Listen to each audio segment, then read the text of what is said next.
पेश खिदमत है कहानी इंदिरा एक सीप। इंदिरा एक छोटा सीप का लार्वा था।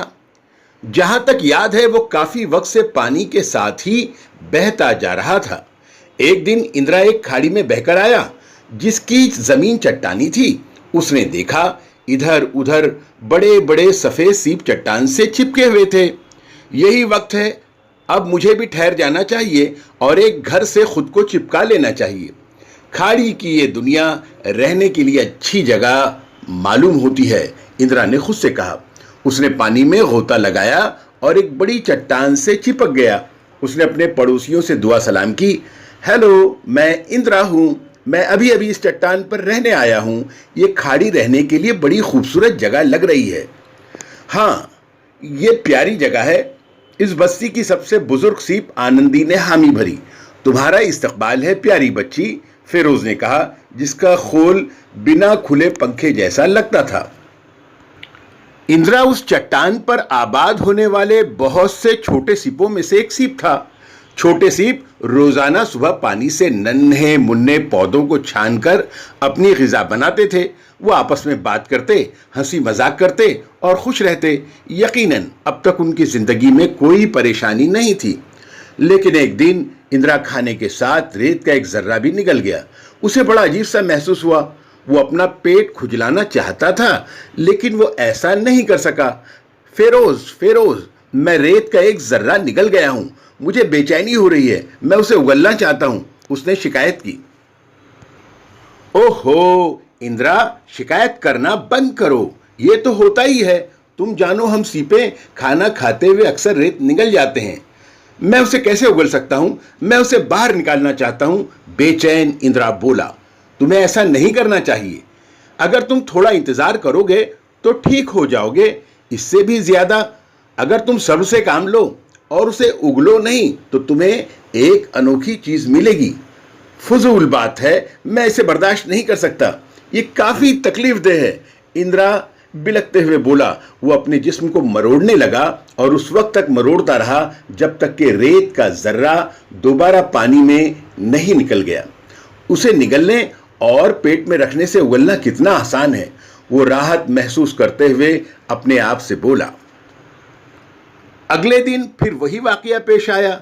रेत का एक दूसरा जर्रा पानी छानकर खाना खाते हुए पेट के अंदर चला गया। इस मर्तबा उसने आनंदी को बताया। इंदिरा, जो फेरोज ने कहा है वही सच है।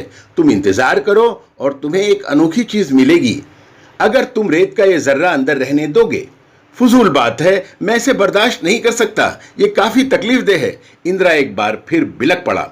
उसने फिर से अपना जिस्म मरोड़ा और उस वक्त तक मरोड़ता रहा जब तक रेत का जर्रा पानी में निकल नहीं गया।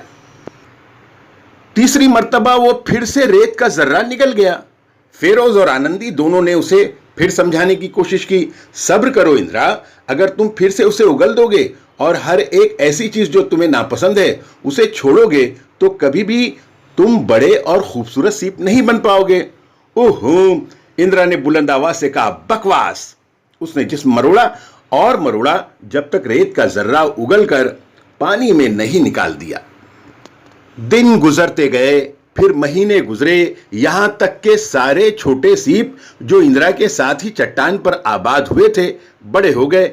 एक सुनहरी सुबह सूरज की किरणें पानी में चांदी की तलवार की तरह चमक रही थीं।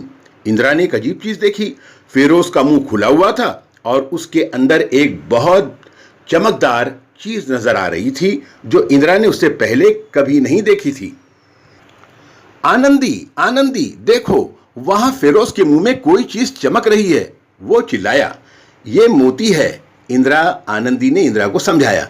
देखो, मेरे अंदर भी है। वाकई आनंदी के मुंह में भी खूबसूरत चांदी जैसा मोती चमक रहा था। इंदिरा ने लंबी सांस लेकर ताज्जुब से कहा, यह कैसे हुआ? यह मेरे अंदर क्यों नहीं है?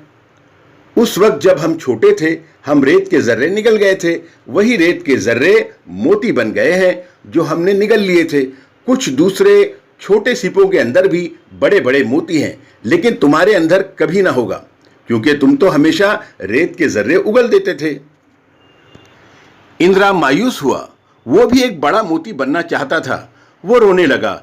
वो कितना बेवकूफ था, बेवकूफ और बेसब्रा। अरे अरे इंदिरा, मरो मत। तुम अब भी एक मोती बनाने की कोशिश कर सकते हो।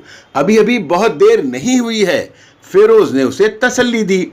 बस तुम्हें इंतजार और सब्र करना होगा और सबक लेना होगा कि परेशानी से हमेशा भागना नहीं चाहिए। इंदिरा ने अपने आंसू पोंछ लिए। वो मुस्कुरा दिया।